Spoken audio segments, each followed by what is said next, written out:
केवल सुजी आ नड़ियार पिठाटा ना समस्त को खाइले ही भल लगे। भिडटी जदि आपको भल लगुए प्लीज लाइक करेंगे, शेयर करेंगे, चैनल नुआ थे सब्सक्राइब करने को जमारू भूलें। चलतु भिडटी स्टार्ट करवा। नमस्कार दर्शक बंधु, मो चैनल को अनेक अनेक स्वागत। प्रथम आम पूराटा बनइबा गोटे गोटे पैन नहीं जाए आउ से नड़िया किसी कोरेकी आ गुड़ मुझे इक्वाल क्वांटिटीर। तो गुड़ को प्रथम टिके पानी देकी ताकू मेल्ट करेंगे आउे बास्ना किसी गुजराती गुंड पकेबे आ जो नड़ियाटा कोरिकी रखिथिले ताकू एठी पकेकी भलसे आपण मिसेबे। तो बर्तमान आपन को पूरा कंटिन्यूअसली मिसेइबा को पड़िबो जेतेबेले पूरा ड्राई होला पर्यंत। वन्स एटा ड्राई हो जाउची तापरे आपण गैस रो फ्लेम ऑफ करिकू नड़िया को आपण साइड करके रखिदेबे ठंडा हवा पई। एपटे गोटे मिक्सिंग बाउल नै जिवे, सेतिरे आपण गोटे माने गोटे बाउल रे सुजी नेबे जोटा छोट दाना वाला सुजी नहीं। जदि बड़ दाना वाला नौचंती ताकू टिके ग्राइंड करदेबे। सेम बाउल रे का मु नेइची गोटे बाउल क्षीर। प्रथमे आकु एमती भलसे मिसई देकी कवर करदेबे। आउ तापरे आमे मिठा पई नबा किछि आपण चीनी नहीं पारंती, माने ब्राउन सुगर भी नहीं पारंती। मु नेइची मिश्री किछि आउ ता सहित किछि नेइची गुजराती, ताकू कवर करके ग्राइंड करदेबे पूरा पाउडर फॉर्म को।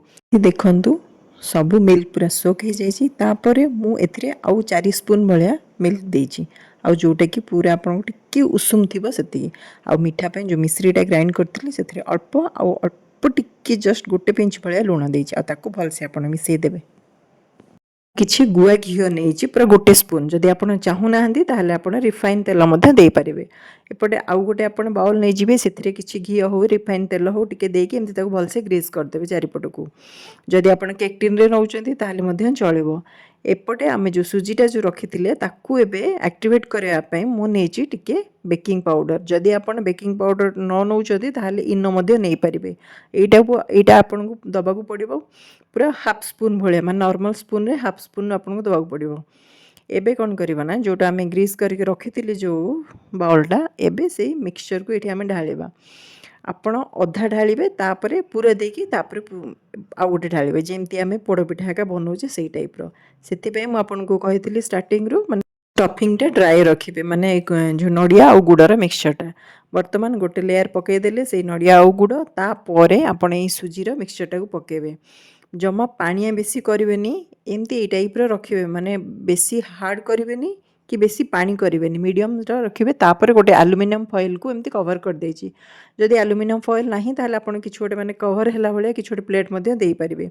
एपटे कड़ाई रे पानी बसे कि केक टिन र माने स्टैंडटा रखि देछि। तापर मु जो बाउलटा रखिथिली सेटा रखिकि ताकू कवर कर देछि। पूरा 20 मिनिट्स आपण पूरा रखिया पड़िबो मीडियम फ्लेम रे। आउ तापर देखंतु पूरा ठंडा हो जाइछि। मु एपटे फॉइल कवरटा को काट देकी मु टिके ताको एमती छुरी रे टिके देखे माने कट करथिली, इंसर्ट करथिली, देखली पूरा क्लीन अछि। तो तापर आपन को डिमोल्ड करिया पड़ियो, माने ठंडा हला परे चारिपट को एमती छुरी रे फर्स्ट टिके कर देबे। तापर एमती गोटे बाउल रे ओल्टा रखिके ताको टैप टैप कर दे, बस आराम से बाहर जिवो। देखंतु पिठाटा खाइबा ना सीरियसली बहुत ही भल लगुला। आपन तो निहाती भाव ट्राई करूँ। खाली एतिकी आपन को सोडार भाग माप जदि ठीक रहिबे ताहले पिठाटा आपनकर पूरा सॉफ्ट रहइबो और स्पंजी रहिबो। देखंतु काटिला बेले मध्य सेटा भांगी जाउची। तो से आपण एई जिनसटा खाली ध्यान रखिबे। आ बाकी रहिला क्षीर जते पकेबे ना, क्षीरटा टिके उषुम रहितिबो ताकि पिठाटा सॉफ्ट रहिबो। देखा हबो नेक्स्ट वीडियो रे। रहुची नमस्कार।